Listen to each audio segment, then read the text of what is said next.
హల్లెలూయా. దేవునికి స్తోత్రం. మేల్కొన్నారా?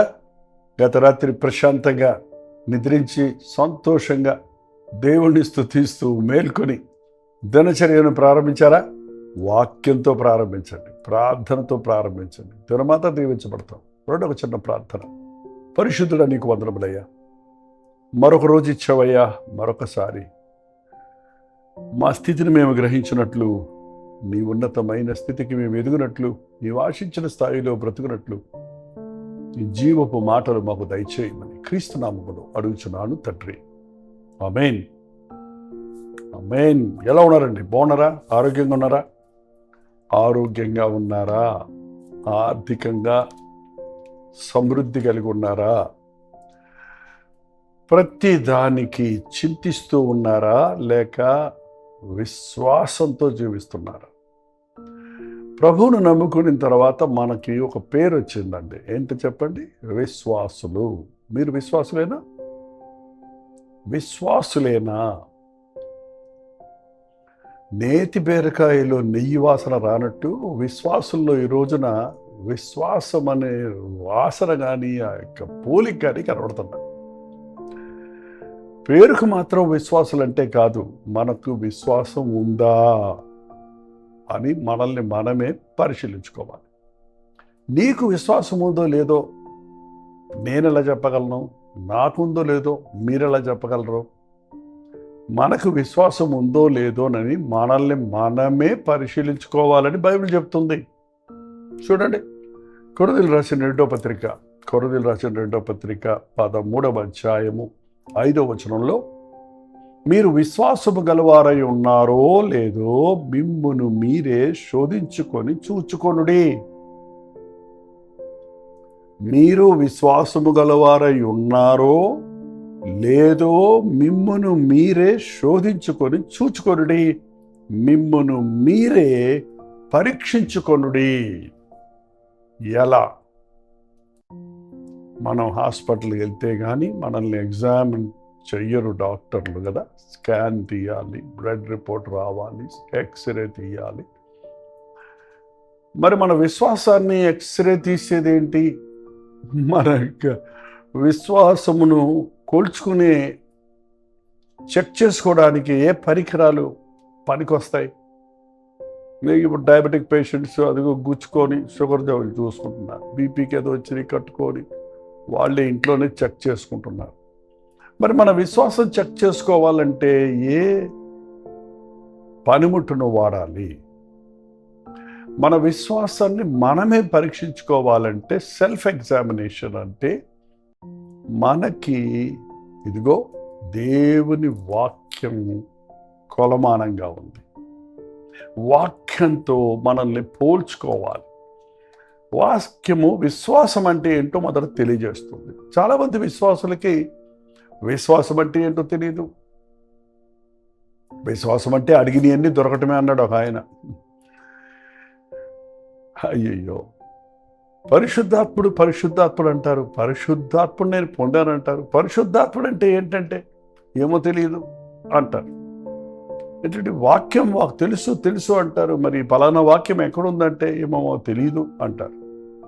చూడండి, వాక్యం చదవండి. మనకు విశ్వాసం ఉందా లేదా అని పరీక్షించుకోవాలంటే వాక్యంతో పోల్చుకోవాలి. వాక్యం అనే అర్థంలో చూసుకోవాలి. వాక్యం అనే యాసిడ్ టెస్ట్తో మనల్ని మనమే పరీక్షించుకోవాలి. హెబ్రీయులకు రాసిన పత్రిక 11వ అధ్యాయాన్ని మీరు బాగా చదవండి. చాలాసార్లు చదవండి. ఒక 4, 5, 10 సార్లు చదవండి. అక్కడ అర్థమైపోద్ది మీకు విశ్వాసం అంటే ఏంటి, ఎంతటి విశ్వాసం ఉంది, విశ్వాసం ద్వారా ఏం జరుగుతుంది, విశ్వాసులు ఎలా ఉంటారు, విశ్వాసులు ఏం సాధిస్తారు అనేది మీకు అర్థమైపోద్ది. 11వ అధ్యాయం 1వ వచనంలో ఏముంది? విశ్వసించి దాని యొక్క నిజస్వరూపమే విశ్వాసం. సో మనం ప్రతిదీ చూచి నమ్ముతున్నామంటే నేను విశ్వాసిని అనటం సరికాదు. చూడక నమ్మిన వారు ధన్యులు. ఉన్నది అని ప్రభు చెప్పిన మాటను నమ్మటం విశ్వాసం. దేవుడు ఉన్నాడు అంటే చూస్తే నమ్ముతానంటాం కాదు. ఉన్నాడు, ఆయన ఉనికిని మనం అనుభవించాలి. దేవుడు నాకు ఇది చేస్తాడు అని నమ్మితే జరుగుతుంది. ఆవగించేంత విశ్వాసం ఉంటే ఈ కొండను వెళ్ళి సముద్రంలో పడమంటే పడిపోద్ది అన్నాడు ప్రభు. ఒకవేళ నువ్వు అది సముద్రంలో పడలేదంటే నీకు విశ్వాసం లేదని అర్థం, కానీ దేవునికి శక్తి లేదని కాదు సుమా. అవిశ్వాసంతో అడిగేవాడికి ఏమీ దొరకదన్నాడు. మనం దేవుని బిడ్డలమైన తర్వాత లోకంలో వాళ్ళ మనుషుల వలె వెలుచూపును బట్టి కాక విశ్వాసమును బట్టి నడుచుకుంటాం. విశ్వాసాన్ని బట్టి నడుచుకుంటాం. ఆకాశాన్ని చూసేవాడు విత్తడంట, అది ఎప్పుడు వస్తుందో, మేఘం వస్తుందో రాదో అనేవాడు కూర్చొనే ఉంటాడు. కానీ నా ప్రభు వర్షం కురిపించేవాడు అని నమ్మినవాడు తెగించి ముందుకు వెళ్తాడు. విశ్వాసమును బట్టి ఎంతమంది విశ్వాస వీరుల చరిత్రలు 11వ అధ్యాయంలో హెబ్రీయులకు రాసిన పత్రికలో ఉన్నాయో మనం చదివితే అసలు ఎన్ని విధాలుగా విశ్వాసము క్రియ చేస్తుంది, ఫలిస్తుంది, విశ్వాసం ద్వారా ఎన్ని కార్యాలు మనం సాధిస్తామో, ఎంతగా దేవుని యొక్క శక్తిని పుంజుకుంటామన్నది గ్రహించుకోగలుగుతాం. మీకు విశ్వాసం ఉందో లేదో ఎలా తెలుసు చెప్పండి? ప్రతిదానికి కలబరబడిపోతున్నారంటే మీకు విశ్వాసం లేదండి. విశ్వాసి నిబ్బరంగా ఉంటాడు. పరిస్థితులను చూసి కృంగిపోడు. మనుషుల మాటలు విని కృంగిపోడండి. లోకంలో ఉన్న పద్ధతులను చూసి భయపడిపోవడం. విశ్వాసం కలిగిన వాడు నమ్ముతాడు. నా పక్కన 1000 మంది పడ్డా, నా కుడి పక్కన 10,000 మంది పడ్డా, నాకు ఏ అపాయం రాకుండా చేసే నా ప్రభు నాకున్నాడు అని నమ్మినవాడు, నా ప్రభు కునుకడు నిద్రపోడని విశ్వసించిన వాడు ఎందుకు భయపడతాడు చెప్పండి? మీరు ప్రతిదానికి భయపడుతున్నారంటే మీ విశ్వాసం సరలేదని అర్థం. విశ్వాసం కలిగిన వాడు తొణకడండి, బెదిరిపోడు, ధైర్యంగా ఉంటాడు. విశ్వాసి ధైర్యంగా ఉంటాడు. నీతిమంతుడు సింహం వలె ధైర్యంగా ఉంటాడు. పిరికివాడు తరమకుండా పారిపోతాడు. మనం దేవుని కలిగిన వారిమైనప్పుడు, దేవుడు నా పక్షంలో ఉన్నాడన్నప్పుడు మనం ఎందుకు భయపడాలి? మీరు దేవుని పక్షంలో ఉన్నప్పుడు మీకు విరోధి ఎవడో? మన ప్రభు మనల్ని ప్రేమించినవాడు, తన సొంత కుమారుడిని మనకిచ్చిన దేవుడు, ఆయనతో పాటు సమస్తం మనకి ఎందుకు ఇవ్వడం? ప్రతి భయం, ప్రతి బాధ, ప్రతి కొరతను చూసుకొని కంగారు పడేవాడు విశ్వాసి కాదండి. అసాధ్యాలు సుసాధ్యాలు చేస్తాడన్న దేవుని మీద విశ్వాసం ఉంచిన వాడు ప్రతి చిన్న విషయానికి బెడకడు, తొణకడు, భయపడడు, సిగ్గుపడడు, బాధపడడు, ధైర్యంగా నిలబడగలుగుతాడు. మీ జీవితంలో సమాధానంగా ఉండగలుగుతున్నారంటే విశ్వాసులై ఉంటారు. కానీ అక్కడ ఒక న్యూస్ వినగానే, ఇక్కడ ఒక రీల్స్ చూడగానే, అక్కడ ఏదో జరిగింది, ఇక్కడ ఏదో అయ్యింది అనగానే కలవరపడిపోయేవాడు విశ్వాసి కాదు. నా యందు విశ్వాసం ఉంచండి, మీ హృదయములను కలవరపడనీయకండి అని ప్రభు చెప్పాడు కదా. కాబట్టి ప్రతి స్థితిగతుల్లో కూడా ప్రభువును కలిగి ఉన్నామన్న ధైర్యం కలిగిన వాడు విశ్వాసి. విశ్వాసం కలిగిన వాడు ధైర్యంగా ఉంటాడు. విశ్వాసం కలిగిన వాడు బెదరడు, కంగారుపడడు, కలవరపడడు.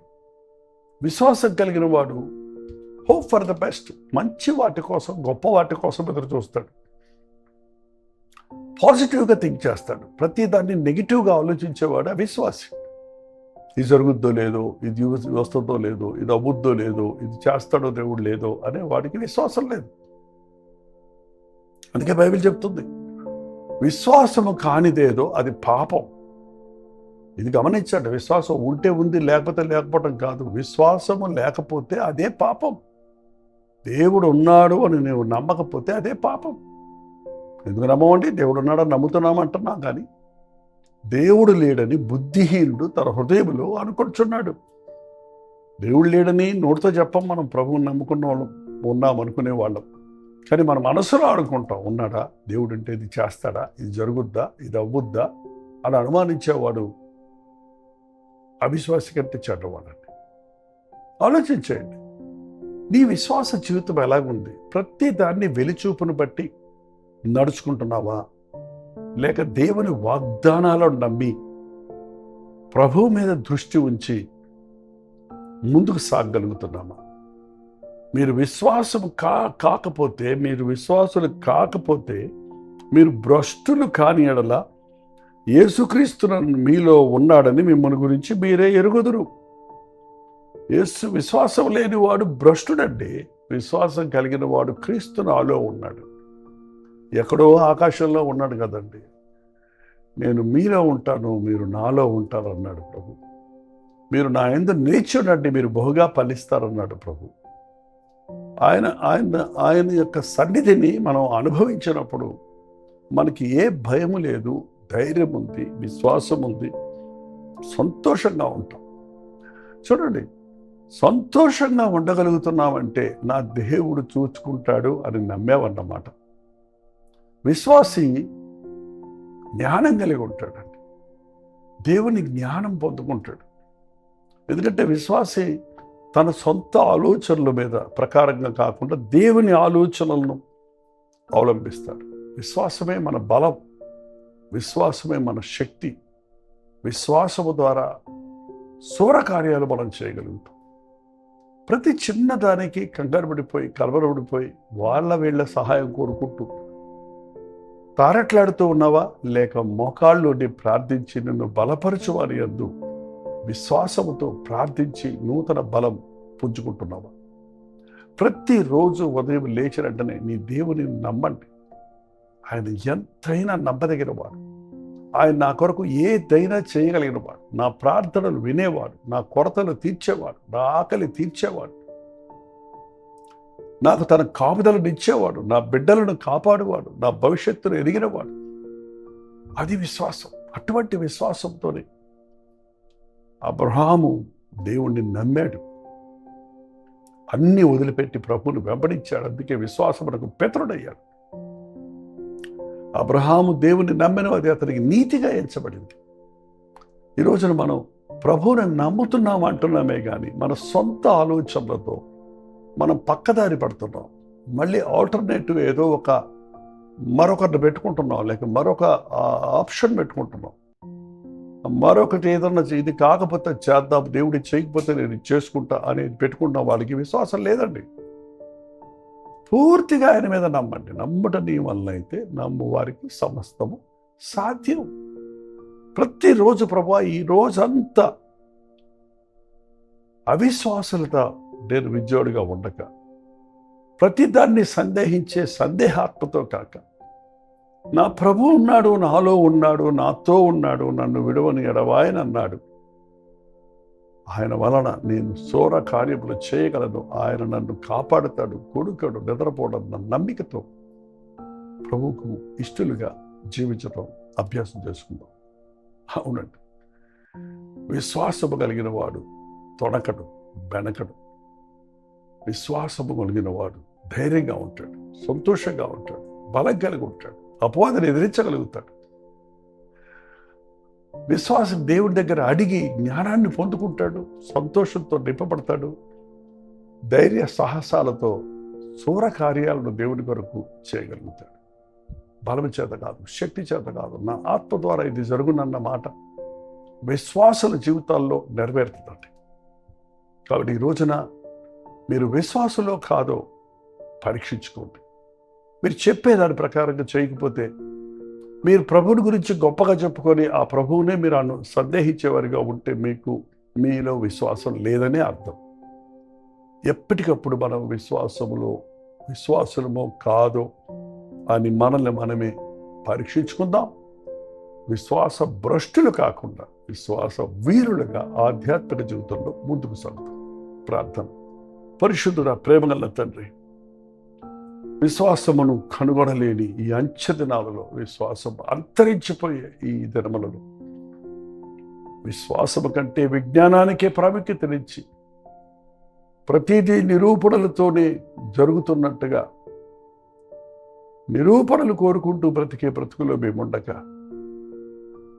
నీ అందు విశ్వాసం వచ్చుటకు, అసాధ్యాలు సుసాధ్యాలుగా చేయగలిగిన దేవుడు నీవేనని, పరిస్థితులు తారుమారు చేయగలిగిన వాడివని, మామూలు ఎప్పుడు విడిచిపెట్టువాడివి కాదని, ఎడబాయని దేవుడు అని నమ్ముటకు ఈ అంచెదరములో తండ్రి మా విశ్వాసమును కాపాడుకొని నీ రాకడ కొరకు ఎదురు చూచుటకు మా ఒక్కొక్కరికి నీ సహాయం చేయమని క్రీస్తు నామములో అడుగుచున్నాను తండ్రి. ఆమేన్. మన తండ్రి అయిన దేవుని యొక్క ప్రేమయు, కుమారుడైన క్రీస్తు యొక్క కృపయు, ఆదరణకర్త అయిన పరిశుద్ధాత్మ యొక్క సహవాసమును కూడి వచ్చిన మనందరికీ ఎప్పుడునూ సదాకాలమును తోడయుండును గాక. ఆమేన్. ఆమేన్. దేవుని స్తోత్రం. వాక్యంలో ఎప్పటికప్పుడు మనల్ని మనం పరిశీలించుకుందామండి. ప్రభు సన్నిధిలో మోకరించి ప్రార్థిస్తే, దేవా నన్ను పరిశోధించు, పరీక్షించు, నీ ఆయాసకరమైన మార్గం అయిందో చూడు, నీ నీచ మార్గంలో నడిపించమని ప్రార్థిస్తే మనం విశ్వాస మార్గంలో, ప్రభుకి ఇష్టలుగా ఈ లోకంలో జీవించి విశ్వాసము ద్వారా శూర కార్యాలు చేయగలుగుతాం. మీ ప్రార్థన వసతుల భారాలు ఉంటే 9540 నెంబర్కి, మీరు ఇతర దేశాల్లో ఉంటే 9100-100-888 ఒక టెక్స్ట్ లేక వాయిస్ మెసేజ్ ద్వారా వాట్సాప్ పెట్టండి. మీ పక్షంలో మేము ప్రార్థిస్తున్నాం. విశ్వాసంతో ప్రార్థిస్తే తప్పక మనం అడిగిది ప్రభు ఇస్తాడు అని నమ్మండి. మీరు ప్రార్థించండి. డాక్టర్ ఏ పాల్ యూట్యూబ్ ఛానల్ని సబ్స్క్రైబ్ చేయటం, లైక్ చేయటం, షేర్ చేయటం మర్చిపోకండి. తెలుగు, తమిళ, హిందీ, మలయాళం, బెంగాలీ, ఒరియా భాషల్లో ప్రసారమవుతున్న టెలివిజన్ కార్యక్రమాలన్నీ కొనసాగించడానికి ప్రభువుని ప్రేరేపిస్తే మేము వాళ్ళకి పంపడం ద్వారా ఈ పరిచయంలో పాలుభాగస్తులు అవ్వండి. కింద QR కోడ్ మీరు స్కాన్ చేసుకోవచ్చు. అయితే అకౌంట్ నెంబర్కి డీటెయిల్స్ కావాలంటే 8939393939 నెంబర్కి మీరు కాల్ చేయొచ్చు. ప్రభు చిత్తమైతే మధ్యాహ్నం 3 గంటలకు హెచ్చరిక, అలాగే రాత్రి 9 గంటలకి కల్వరి ప్రతిదినంలో లైవ్లో, జూమ్లో కలుసుకుందాం. అంతవరకు దేవుని మహాకృప మీకు తోడేడును గాక. నీ నామమునే కొనియాడెదను, నీ సన్నిధిలో నే పాడెదను. నీవే నా జీవము, నీవే నా స్వాస్థ్యము. బెంగళూరు పరిసర ప్రాంతాల్లో ఉన్న వారికి శుభవార్త. ప్రభుచిత్తమైతే ఈ సెప్టెంబర్ నెల 2వ తారీఖు మధ్యాహ్నం 2 గంటల నుంచి 5 గంటల వరకు, 6 గంటల నుంచి 10 గంటల వరకు 2 సెషన్స్గా 1 డే గెట్ టుగెదర్ను బెంగళూరులో ఉన్న మీ కొరకు, బెంగళూరు చుట్టుపక్కల నుండి ఉండే మీ అందరి కొరకు ఈ యొక్క గెట్ టుగెదర్ ఏర్పాటు చేస్తున్నాం. ప్రతిసారి ఎన్నో స్థలాల నుంచి, అటు KGF, ఇటు బళ్ళారి, అనంతపూరు, ఎన్నో స్థలాల నుంచి ఒక హబ్గా ఉంది. కాబట్టి మేము టౌన్లో పెట్టిన చుట్టుపక్కల పల్లెల్లోంచి, చుట్టుపక్కల తెలుగు రాష్ట్రాల నుండి, కర్ణాటక నుండి మరి ఎంతోమంది ఈ సోషల్ మీడియా ద్వారా, టెలివిజన్ ప్రోగ్రామ్స్ ద్వారా మేలు పొందుతున్న మీరందరూ రావటం మాకు ఎంతో సంతోషకరం. మిమ్మల్ని ముఖాముఖిగా చూసి మీకోసం ప్రార్థించాలని బెంగళూరు వస్తున్నాం. రండి, ఈ 1 డే గెట్ టుగెదర్లో పాల్గొని దైవాశీర్వాదాలు పొందండి. గమనించండి, సెప్టెంబర్ 2వ తారీఖు మధ్యాహ్నం 2 గంటల నుంచి 5 గంటల వరకు, 6 గంటల నుంచి 10 గంటల వరకు. ఎక్కడంటారా? Hudson community centre near corporation circle, Bengaluru. ఇంకా ఈ విషయమే వివరాలు కావాలంటే QR కోడ్ స్కాన్ చేసుకోండి, లేకపోతే ఇంకేదో ఇవ్వబడినటువంటి నెంబర్లకు వాట్సాప్ పెట్టండి, మీకు లింక్ పంపిస్తాను. తప్పక వస్తారు కదా. నీ నామమునే